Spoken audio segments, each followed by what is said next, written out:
Okay, let me begin by saying anytime we gather for an incident like this, it's always our intention to offer our thoughts and prayers of all those involved, the individual involved and the officers and their families as well.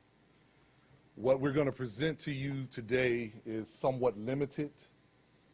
This incident has been captured from multiple sources, and our commitment to transparency has always been to present that information in a timely fashion as possible. This incident, from the beginning of his actions at the Kroger grocery store all the way to this individual's actions involving the police officers that resulted in the officer-involved shooting, was captured on video. However, I am prevented from presenting that today because this morning I was presented a subpoena from the Hamilton County prosecutor preventing me from showing that video. So what you're going to see is somewhat limited. I am going to be able to read you the facts of the incident. However, what I'm going to be able to show you is going to be very limited. Beginning yesterday at about 7:24 a.m., a 911 call was received at the Emergency Communications Center reporting a robbery offense that occurred at the Kroger grocery store at 1420 Vine Street. The caller gave a physical and clothing description of the subject, stating that he was shoplifting and had threatened a security guard with a knife. The next slide you're going to see captures that 911 call on the map of where the Kroger store is located. Yes, hi, my name's David. I'm at the Kroger at 1420 Vine. We just had a guy come here to steal 4 or 5 items, and then when the security officer attempted to stop him, he pulled a knife on him. Okay, where's he at now? He left. Which way did he go, Tracy? He go out to the left of the store towards the restaurants on Vine. Okay. Male, black or white? Black African-American male, khaki pants, got a teal or a bluish green shirt. Okay. I'd say we have him on video, and we have pictures of him too.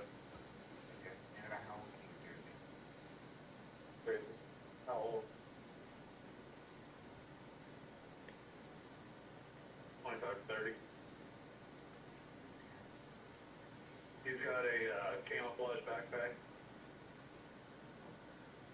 Okay. short hair, white shoes. Huh? Was anyone hurt? No. Did he? I'd say when my officer had the knife pulled on me, backed off and let the guy through. Okay.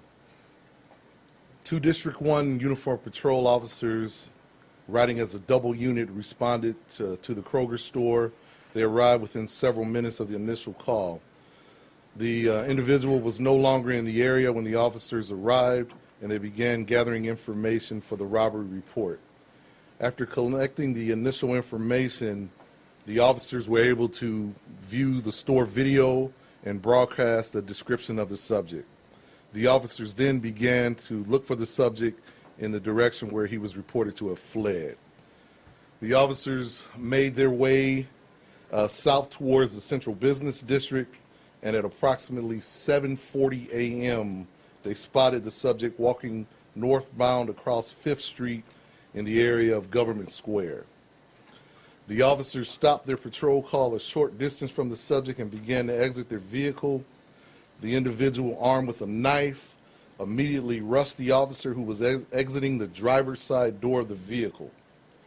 Recognizing the threat, the officer immediately drew his firearm as the subject entered his car door and repeatedly attempted to stab him. I just want to pause here again and say that this was captured on video. This was a vicious, violent attack on the officer, and it's captured on video, and as soon as we're able to release that, we will do so. The officer discharged his firearm during the attack and struck the subject several times. The other officer involved did not discharge his firearm during the encounter. The fire department were called to the scene and determined the subject was deceased upon their arrival. This slide captures where the incident took place on Government Square. Video cameras from the area captured the incident. The individual involved was in possession of a folding lock blade style knife, which was recovered at the scene. Next slide. The officers involved are Police Officer Anthony Bricado, assigned to District 1, who joined the department in 1990. Officer Patrick Galligan, who joined the police department in 1986, also assigned to District 1. The individual involved has been identified as Mr. Gerari Porter, a male subject, 25 years of age. Again, the actions that Mr. Porter took in the grocery store where he held a knife against a security guard, that is captured on video.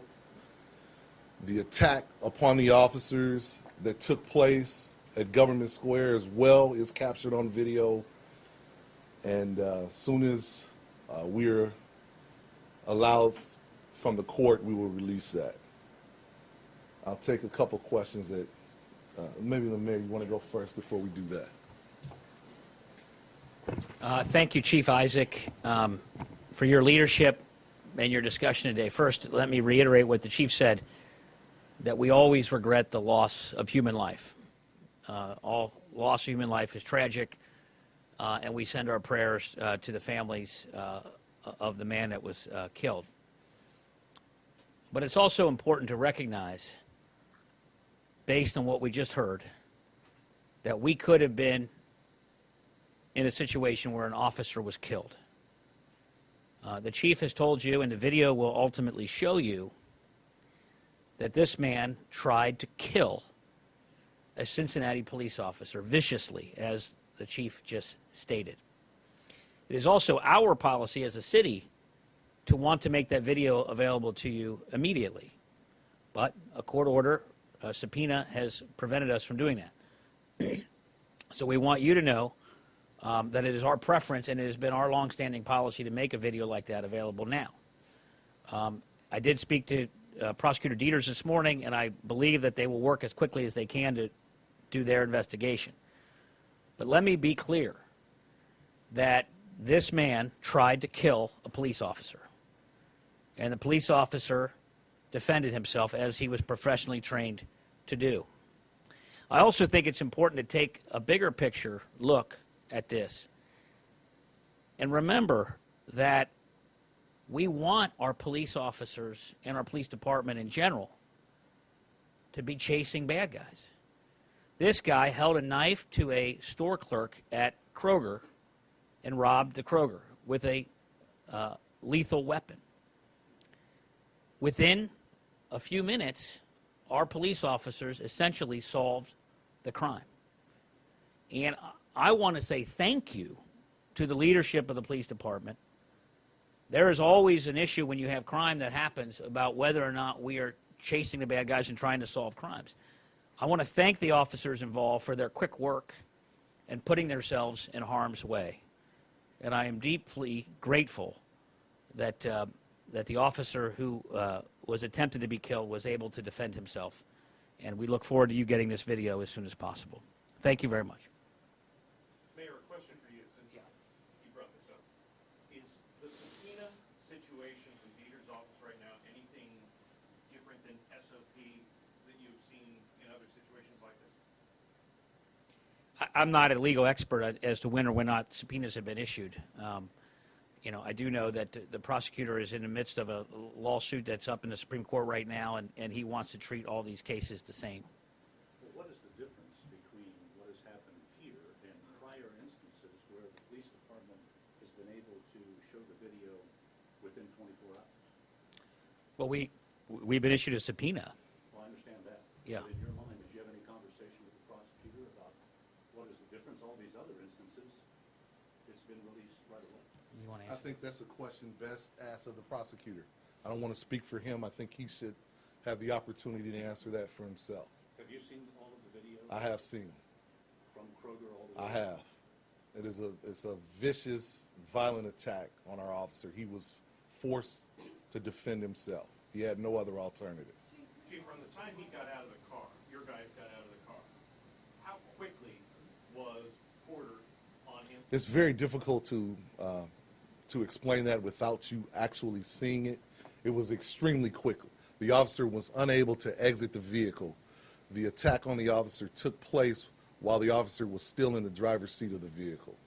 And as soon as you are able to see that, you will very clearly understand. Was he coming through the window or around the door? The officer had opened the door. He actually attacked the officer through the open door before the officer was able to exit the vehicle.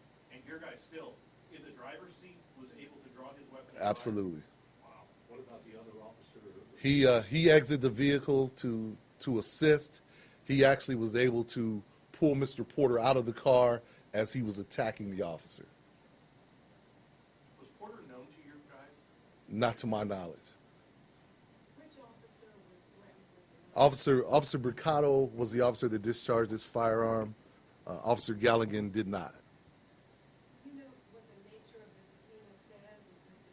Does it specifically say gag order or? Well, I'm talking about it, so it's not a gag order, but any video pertaining to the incident. Since you're talking about it, body cameras, as I understand it, are going to be rolled out on Wednesday. Correct. Had they been rolled out prior to, I know this was a contractual thing, but that officer would have been wearing the body camera. No, that's not actually accurate. These officers are assigned to District 1.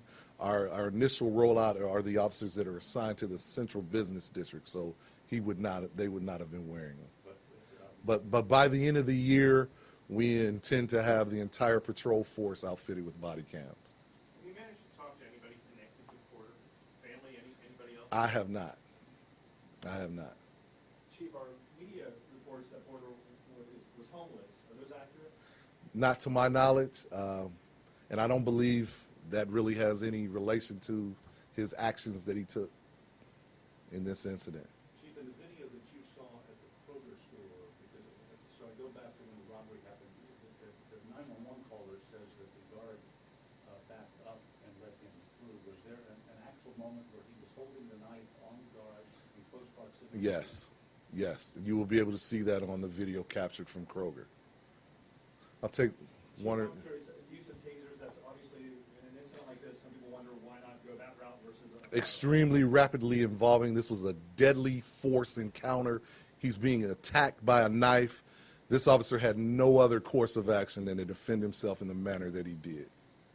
Anything else? How many times did he shoot? We believe he discharged his firearm 6 times. How many times did he hit? We're waiting on the autopsy for the coroner. He was struck several times. Until the coroner comes back with the autopsy, I can't tell you how many. Was your officer injured? He had minor injuries, nothing of consequence. Yesterday on the scene, we heard the sergeant talk to those to people that were gathered, just talking about how traumatizing it is for officers who do discharge their guns. If you can just talk about that, as a lot of people obviously did not hear that. You know, that is not something that our officers desire to do. It is something that they've taken an oath that they will protect themselves and the lives of others. And I think that this incident will clearly show that. So Thanks a lot. thank you all. Appreciate it.